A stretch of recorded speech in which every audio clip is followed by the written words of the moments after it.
Kurando, I am honored to meet you today. I am a big fan of your films, especially my favorite is Karate Kill, for Oh, sure. okay. Thank you so much. Thank you so much for having me on your show. This is fantastic. Awesome. Well, we're going to talk about Lion Girl. I watched it yesterday and I was floored. This was probably one of the greatest exploitation superhero flicks I've ever seen. Had Thank you. everything. So great job on it. Thank you so much. I really appreciate your words. So my first question is, this was something Go Nagai created. Now I know some of his work, Devilman, Cutie Honey. Um, what'd you do to get him to like? Did he come up with the concept himself, and then you just went ahead and adapted it? Where did this all start? Well, it's a long story. Long story short, I was after Karate Kill, the movie you mentioned. I was approached by this Japanese talent agency that also owned the film production company as well, and they have this essentially a boy band, that dancing singing troupe that they wanted to make a action movie with, and so this company is pretty big in Japan. I was approached by them, and I was like, "Oh, this is great. This is kind of a, I've been working with the indie, stuff. So I thought this working with this big company would be me making a leap into more, more mainstream, little bigger movies. So I was quite excited, and but basically it was like 3 years of development hell that it was it just didn't really materialize, and along the way this company asked for some other entity to join us to help support production cost and stuff like that. So I asked my longtime friend at Toei Video to join us for this, this action movie uh, project, and they said yes, and they came along, and so Toei Video producers, they kind of witnessed firsthand how mistreated I was with this big production company, and so when this project was abandoned, they felt very bad, and they were like, "Do you want to make something with us?" So I said, That'll be fantastic." So again, I've been wanting to make movies for Japanese studio essentially, because I've been working indie, and so I thought be able to team up with Toei Video will be, me joining the kind of a studio realm in Japan as well. So I was really excited about that, but they didn't greenlight any of my original ideas, and again, this kind of a nightmare of development hell start to come into my mind again. So I was frustrated, and I asked them bluntly, like, okay, in order for Japanese studios to greenlight anything, do I have to make something that's based on popular comic book or novel or anything? Like, you guys never seem to greenlight any original ideas. And so I was like, do I need to have idea that's based on manga by Osamu Tezuka, the Japanese giant comic book artist? And I mentioned Go Nagai, my personal favorite. How about Go Nagai? Do I have to bring his stuff to the table for you to greenlight anything? And they were like, our company is quite close with Mr. Nagai's company. So I was like, wait a minute, really? And so that's how it all came together. In the beginning, Toei Video producers telling me that Mr. Nagai's all his animations has been with Toei Animation Studio, and so they do have very strong tie, Toei Group and Mr. Nagai's Dynamic Production Company, and so that's all started to happen. That's amazing. And like I've never heard of Lion Girl until the movie. And what I really liked was that for this one, you brought in an international cast this time, and I know you've worked with international casting before. in Karate Kill, you actually have two people who are in this movie, David Sakurai and Katarina Lee Waters. And they were great in their roles. I'll talk about that in a bit. But this one, you got Tori Griffith, Damian Toofeek Raven, and Derek Mears, who I idolize. He's one of my favorites in the horror genre. He's done Jason and Friday the 13th, Swamp Thing. What was it like working with these? Like, how did you get them involved in this production? Well, let's see. That's a lot of questions. So let's I'll answer about Derek first. Everybody says about this, to everybody in Hollywood. This is, it's kind of a standard lip service thing. Oh, he's the nicest guy in the business, or he's the nicest person in Hollywood. And 99% of the time, that's bullshit. It's a lip service. But I have to say, Derek Mears is the nicest person in the business, and it's not lie. I take full responsibility for this statement because he literally is the nicest person in business. And what a guy. Derek and his wife Jenny actually played Ginchio, the bad guy's sidekick woman in the movie. So this movie was actually kind of a family affair, if you would. This was the first time Derek and Jenny appeared in the one movie together. I was quite honored to host that, and Derek and I became close friends through attending different fan conventions around the world. We were together in Germany twice, and we were together in unfortunately now it's gone, really great fan convention called Rock and Shock in Massachusetts. Derek and I attended that together before pandemic, and we became really close.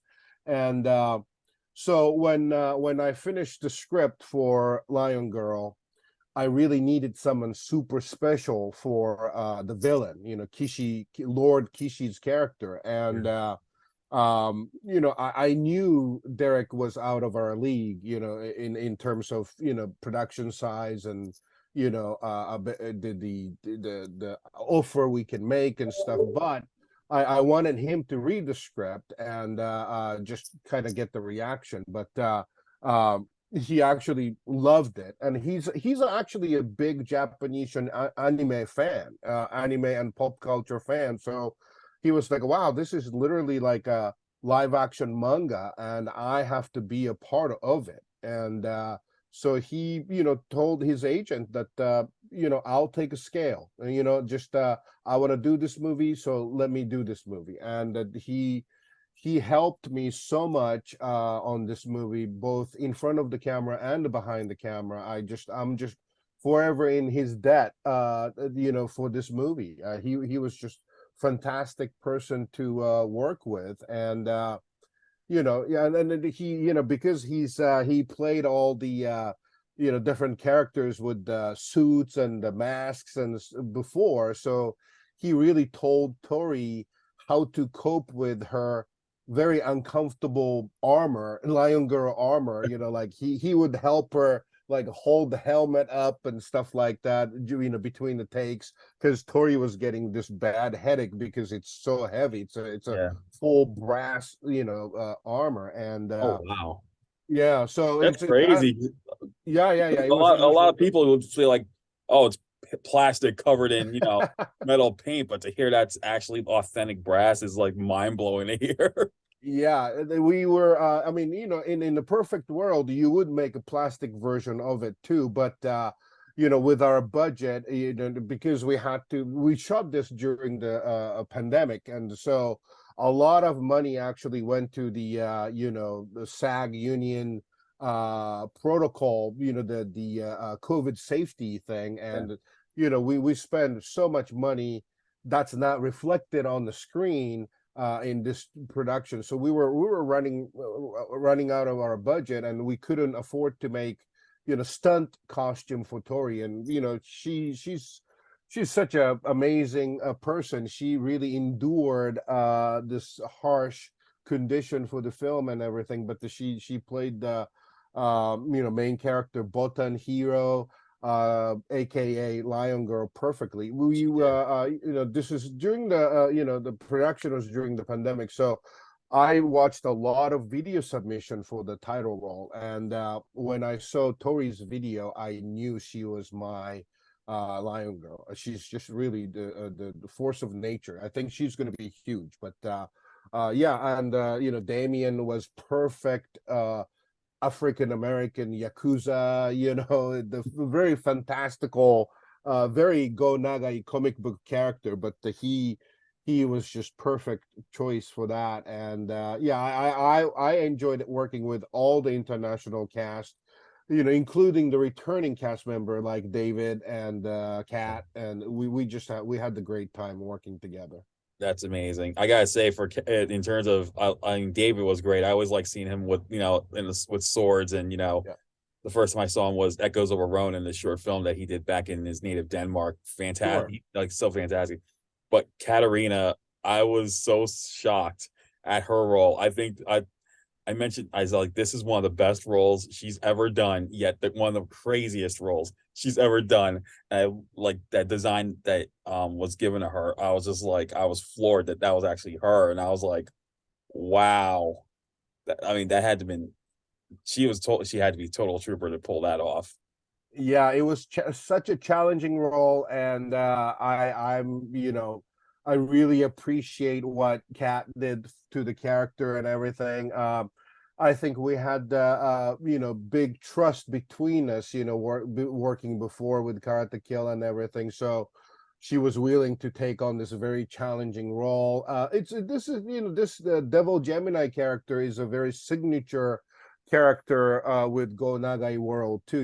He has a lot of,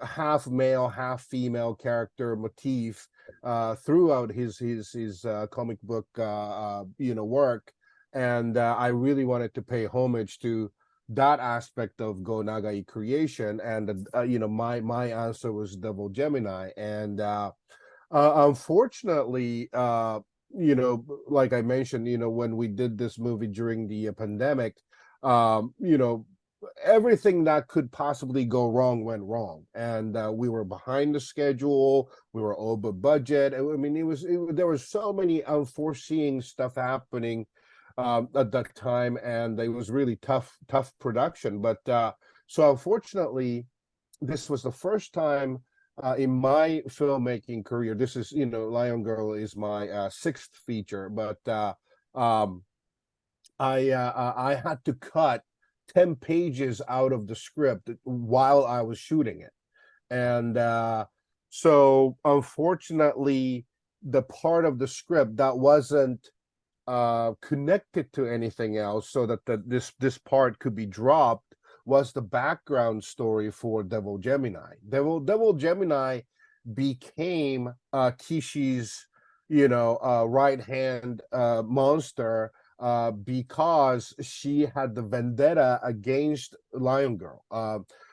Devil Gemini's brother was killed by Lion Girl, and so Devil Gemini was seeking the revenge, and he basically joined the force with Kishi to get to Lion Girl. So that there was this nice kind of a tragic, background story to Devil Gemini character, and that was the big part of the reason why Kat wanted to play the character, regardless of the challenging nature of the character, and so we had to drop the background story Go, and so Kat was really upset, and we talked in length that, but she's such a professional at the end. She's like, I have to do this character, I'm gonna do it.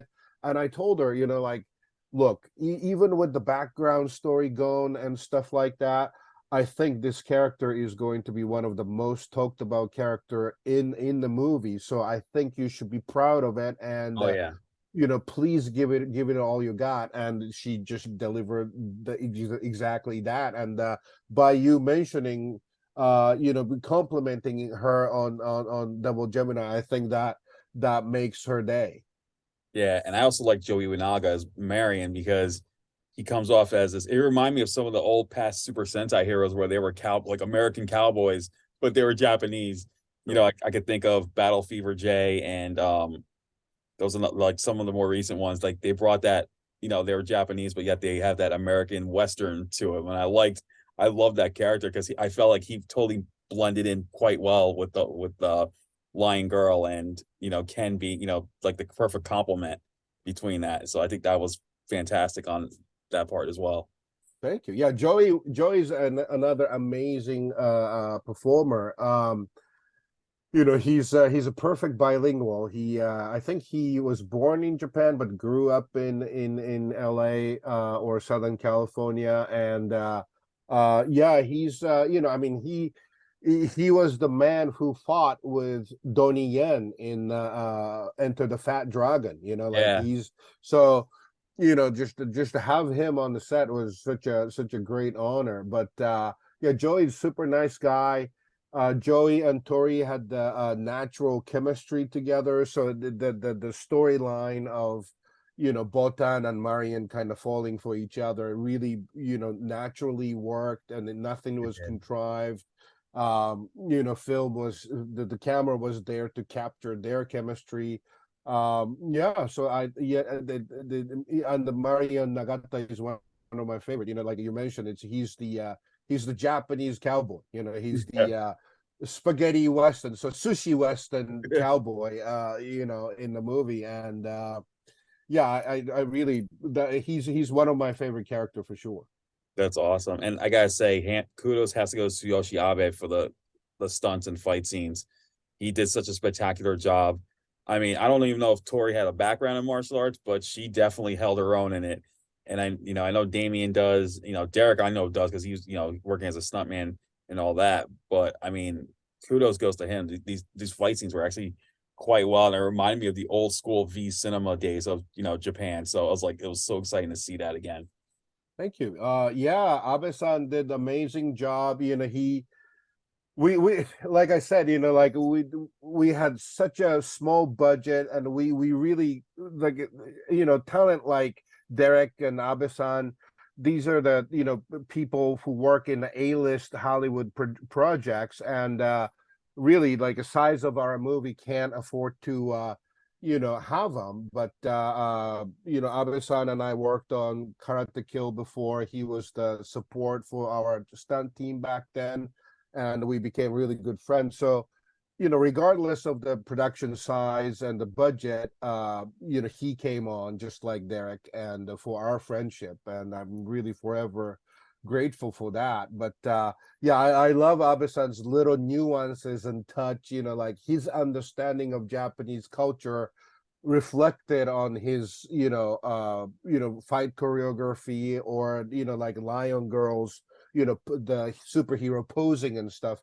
It starts off like her hand out like this, and that means it's like it was a traditional Yakuza greeting pose, to put the hand forward, and tell your other person, introduce yourself and stuff like this. So that's based on the actual, like a super old traditional Yakuza greeting, and those little nuances, like you really can't have them unless you are from Japan or has the deep understanding of Japanese culture. And I'm so happy that we were able to introduce those essences in the movie as well. Yeah, and I also like when I really loved was it reminded me of the animes and all that when when they reveal their powers, you get the little on the top of the corner, you get the names of the moves. I thought Right. that was a nice little gesture to use in the film because usually you'd see it like big giant letters on Japanese letters on the screen. Like when I was playing Fist of the North Star, you'd see like Hokuto Right. 100 Fist Rush, and it's like big giant letters. But I like that Yeah. you just made it little, pretty much simple on the top of the screen. I thought that was a smart little move you did there. Thank you. Yeah, that was that, I mean, it's a play on the traditional Japanese sensibility with the anime, as you mentioned. Fist of the North Star, of course, is another Toei animation produced legendary series. But I grew up watching those stuff too, so I wanted to do little nods to that tradition, and I did it in kind of a pseudo Japanese TV documentary fonts, on the corner and stuff. I thought that was funny. That's great. Overall, this was a fantastic movie, and I'm gonna be honest with you, I'm hoping there will be a Lion Girl too, because it totally leaves room for a sequel.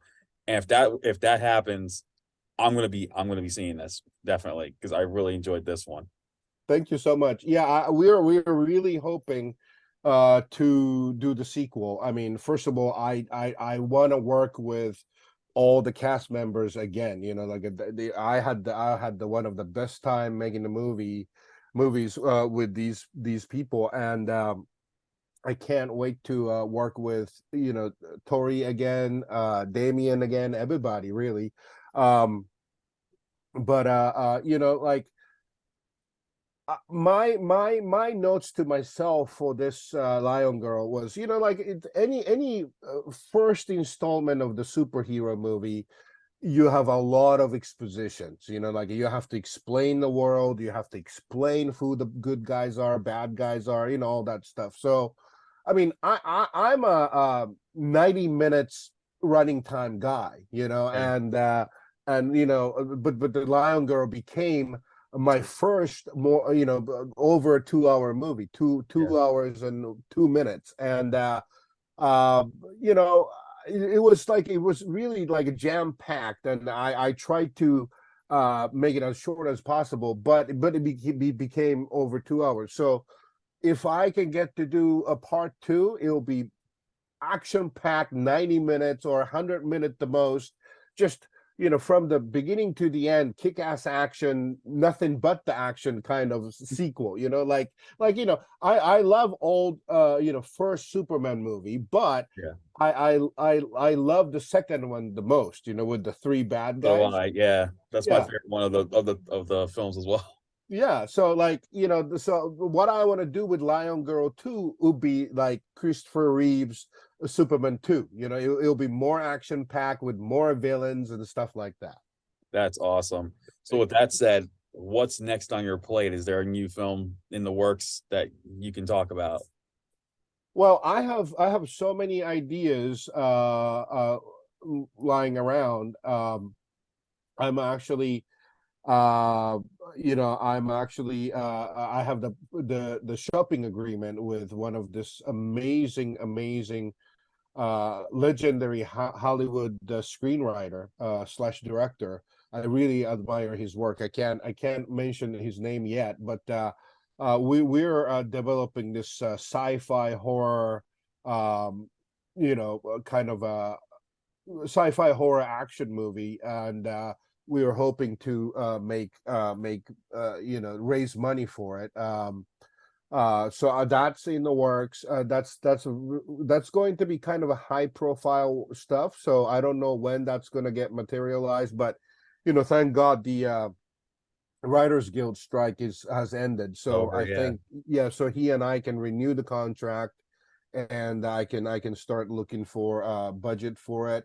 And also, like Toei Video, we have such a good working relationship. I would love to do something with them again.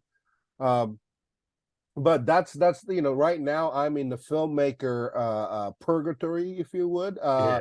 because Just taking it easy. yeah, Basically, just taking it easy right now. that's right. They have to see the box office result for Lion Girl first Yeah. to be able to greenlight anything with me. So I'm kind of right now I'm crossing my fingers. I want the Lion Girl to do really well all around the world, and then I can get to do another one quickly. Yeah, I'm definitely keeping my fingers crossed too. I'm crossing them there with you. Hopefully Thank that you. it'll do well enough that a sequel comes. I would love to see the return of everyone again as well because I had so much fun watching this one. Perfect. Thank you. Well, Lion Girl is now out in the US. It's on DVD, it's on digital. Definitely need to, if you love superhero films, you like exploitation films, you like Japanese films, you're going to get the perfect package with Lion Girl, in my opinion. And Kurando, it has been an honor to talk to you about the movie. Thank you so much for having me on your show, and yeah, please check out Lion Girl so we can get to do the sequel. Thank you. Well, I hope everyone, y'all have a great day. Thank you.